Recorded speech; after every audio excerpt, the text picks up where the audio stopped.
Assalamualaikum warahmatullahi wabarakatuh. Ana Syatiba Bibar bin Ali bin Smith menghimbau kepada seluruh umat muslim di Indonesia dan kepada pecinta Bibar bin Ali bin Smith, mohon doanya kepada Abah Ana agar diberi kekuatan, kesabaran dan ketabahan dalam menghadapi ujian Allah Subhanahu wa Ta'ala. Insya Allah Ana bisa memperjuangkan Abah Ana. Wassalamualaikum warahmatullahi wabarakatuh. Assalamualaikum warahmatullahi wabarakatuh. Saya istri daripada Habib Bahar bin Smith dan juga mewakili keluarga daripada Habib Bahar ingin menyampaikan kronologis kejadian penangkapan Habib Bahar. Habib Bahar ditangkap dan dijemput oleh tim dari kepolisian, Kementerian Hukum dan HAM, Direktorat Jenderal Permasyarakatan pada hari Selasa malam sekitar pukul 02.00. Habib Bahar dijemput dengan cara yang sangat-sangat berlebihan, dengan dijemput oleh polisi polisi bersenjata lengkap dengan mengenakan mobil yang sangat banyak pada saat itu, ada puluhan mobil. Dan Habib Bahar pada saat itu ingin meminta izin untuk berpamitan kepada saya, istrinya, dan juga orang tuanya. Itu tidak diperbolehkan, sama sekali tidak diperbolehkan untuk pamit. Ini kenapa gitu sampai mereka terburu-buru untuk membawa Habib Bahar, padahal wajar kalau memang Habib Bahar mau pamit, itu wajar. Pamit ke orang tuanya dulu atau pamit ke istrinya itu wajar, tapi tidak diperbolehkan sama sekali. Akhirnya keesokan harinya saya dan juga mertua dan juga tim pengacara mendatangi Lapas Gunung Sindur untuk ingin melihat kondisi daripada Habib Bahar, karena kami tahu Habib Bahar kondisinya sedang tidak baik, kondisinya sedang tidak sehat. Habib Bahar sedang sakit juga, ada sakit lambung juga, kemarin sempat dirawat di RSUD Cibinong. Makanya kami khawatir dan ingin melihat langsung kondisi Habib Bahar. Tapi sayangnya kami tidak diperbolehkan masuk oleh pihak lapasnya, tidak diperbolehkan masuk sama sekali. Katanya belum ada perintah daripada atasannya, padahal kita bicara mengenai kemanusiaan aja. Orang tua ingin membesuk anaknya itu tidak diperbolehkan. Orang tua ingin melihat kondisi anaknya itu tidak diperbolehkan sama sekali. Akhirnya kami tunggu lumayan lama, sekitar 12 jam kami tunggu hingga pukul 20.30 baru kami punya akses untuk masuk dan diperbolehkan untuk melihat Habib Bahar. Dan di situ kami bertemu Habib Bahar. Alhamdulillah kondisi Habib sehat, kondisi Habib tidak ada yang perlu kami khawatirkan pada saat itu. Tapi justru yang kami khawatirkan itu proses pengambilan darah Habib Bahar. Ya, Habib Bahar ini sempat diperiksa kesehatannya dan sempat diambil juga darahnya. Itu sangat-sangat mengkhawatirkan kami pihak keluarga, karena memang kami dan juga pengacara tidak diberitahukan, tidak ada pemberitahuan mengenai pengambilan darah, dan kami tidak ada di situ pada saat pengambilan Habib Bahar diambil darahnya. Kami tidak ada di tempat itu gitu loh. Dan kami menyayangkan, kami takutnya, kami khawatirnya ini ada proses ini terjadi hal-hal sabotase yang mungkin bisa membahayakan kondisi daripada Habib Bahar. Itu yang saya khawatirkan, karena memang ini pengambilan darah ini kita tidak tahu ini pengambilan darah apa, dan juga kita tidak tahu ini suntikan apa yang dimasukin di tubuh Habib Bahar ini. Kami tidak tahu, kami khawatir, kami takut ini pengambilan darah atau suntikan ini berbahaya buat Habib. Kita takutnya Habib bakal diracun atau apa, kita takut, kita khawatir, karena kami tidak ada di situ. Kalian mengambil darah Habib Bahar diam-diam tanpa sepengetahuan kami, dan kami pun tahu itu lewat foto yang beredar gitu. Akhirnya kemudian keesokan harinya tiba-tiba kami dikagetkan lagi dengan kabar bahwa Habib Bahar dipindahkan ke Lapas Batu Nusa Kambangan, Cilacap, Jawa Tengah. Kami kaget, kami di situ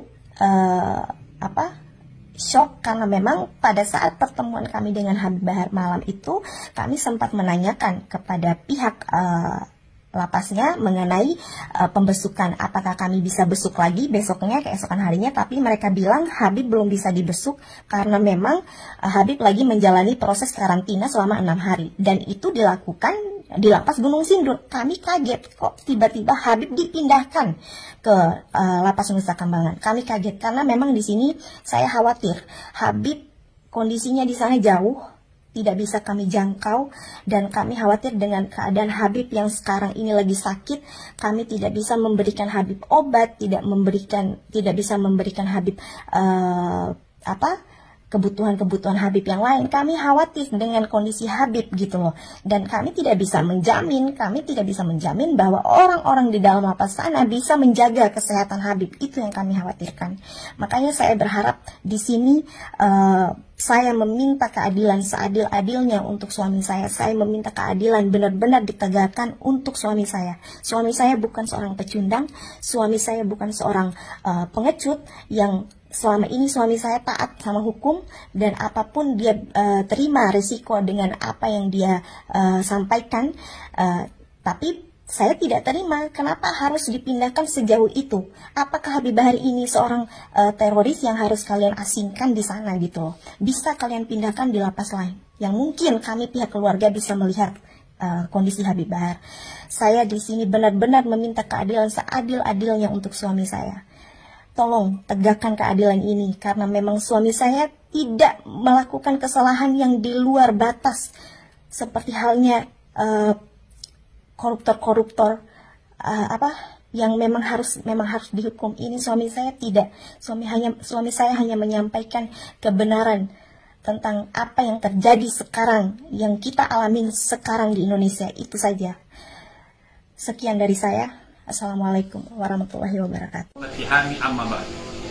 Kami selaku keluarga besar Habibana Bahar bin Ali bin Sumit dan juga selaku keluarga besar Pondok Tajul Alawiyyin dan juga anak-anak majelis daripada majelis MPR, pada malam hari ini kami mengajukan keberatan terhadap pemerintah yang zalim, yang dimana tidak ada keadilan sama sekali di dalam penangkapan Habibana Bahar bin Ali bin Sumit.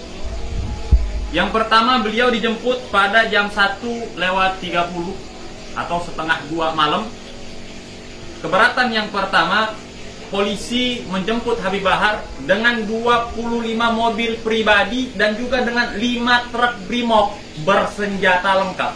Ini ada maksud apa? Apakah Habib Bahar seorang teroris? Apakah Habib Bahar seorang pembunuh? Apakah Habib Bahar membuat suatu kasus yang sangat besar sehingga pemerintah yang tidak ada keadilan sama sekali di dalam diri mereka menjemput Habib Bahar sebagaimana menjemputnya seorang teroris? Itu yang pertama. Kemudian keberatan kami yang kedua, ketika Habibana Bahar dijemput, beliau minta izin agar ingin bertemu terakhir kalinya dengan istrinya dan juga dengan keluarganya. Tapi apa jawaban daripada pemerintah yang zalim? Tapi apa jawaban daripada para aparat pemerintah? Mereka tidak mengizinkan Habib Bahar yang terakhir kalinya untuk bertemu dengan keluarganya. Itu yang kedua. Kemudian saudara-saudara, yang ketiga, ketika Habibana Bahar terakhir kali meminta izin kemudian agar bisa berpamitan dengan anak-anak majelisnya dan juga agar bisa berpamitan dengan santri-santrinya, Habib Bahar minta izin agar bisa dipertemukan untuk terakhir kalinya di majelis. Itu pun juga masih tidak diperbolehkan oleh aparat pemerintah yang zalim, yang tidak ada keadilan di dalam diri mereka. Kemudian keberatan kita yang kedua, kemudian keberatan kita yang ketiga adalah Habib Bahar dipindahkan di lapas Gunung Sindur. Padahal tempat awalnya beliau itu di lapas Pondok Rajek. Tapi kenapa kok dipindahkan di lapas Gunung Sindur? Di situ tempat para teroris, di situ tempat para narkoba. Kasus Habib Bahar apa? Apakah seberat itu sehingga Habib Bahar harus dipindahkan di lapas Gunung Sindur, tempat para teroris? Padahal jikalau kita melihat tempat awalnya beliau di Pondok Rajek, beliau harus dikembalikan di Pondok Rajek. Itu yang keempat.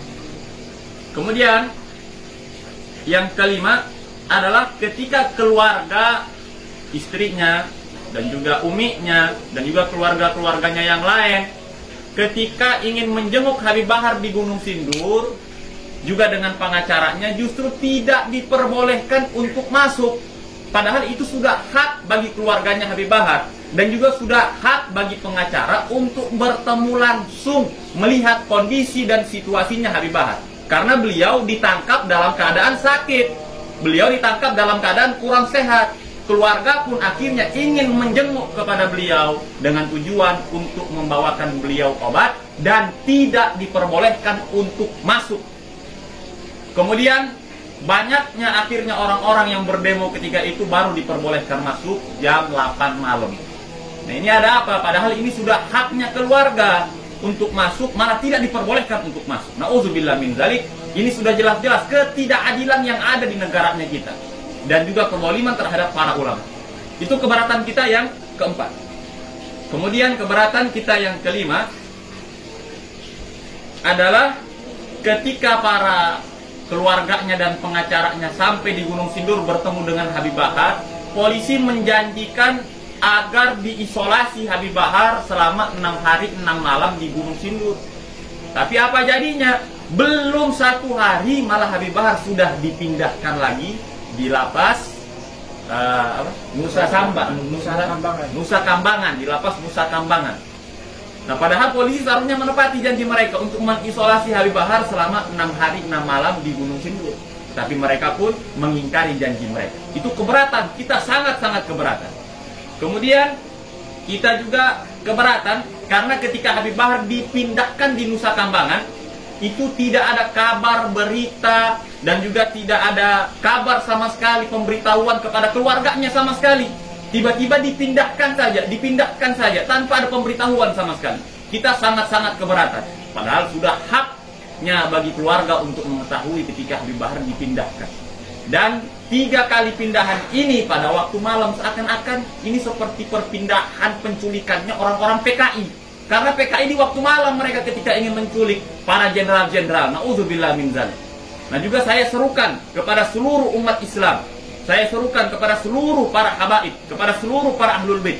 Jikalau satu dari ulama kita sudah disentuh, satu dari ulama kita sudah didolimi, maka besok ataupun lusa pasti ulama-ulama yang lain akan didolimi dan juga pasti akan disentuh oleh orang-orang dolim. Oleh karena itu kita buktikan keberanian kita. Oleh karena itu kita buktikan nyalinya kita dengan pembelaan kita terhadap kasus Habib Bahar bin Ali bin Smith untuk melawan pemerintah yang dolim. Sekarang kita mempunyai 3 pilihan. Pilihan yang pertama bagi seluruh rakyat adalah mati karena corona. Pilihan yang kedua adalah mati kelaparan di rumah. Dan pilihan yang ketiga adalah mati jihad fisabilillah. Dan pilihan ketigalah itu yang menjadi pilihan kita sebagai pilihan umat Islam yang dipilihkan di dalam syariat Islam. Oleh karena itu, saudara-saudara, mari kita buktikan pembelaan kita kepada para ulama. Mari kita buktikan pembelaan kita terhadap agama. Jangan kita biarkan pemerintah-pemerintah yang zalim. Jangan kita biarkan mereka mulai menunjukkan taring mereka untuk melawan syariat Islam. Maka kita harus dengan nyata, maka kita harus dengan berani untuk melawan mereka, berjihad, walaupun jihad kita dengan lisannya kita. Mungkin hanya ini yang bisa saya sampaikan. Dan juga saya sebagai perwakilan daripada keluarga Tajul Alamin, keluarga Habib Bahar bin Ali bin Smith, mengucapkan mohon maaf jika ada kesalahan. Wabillahi taufiq wal hidayah.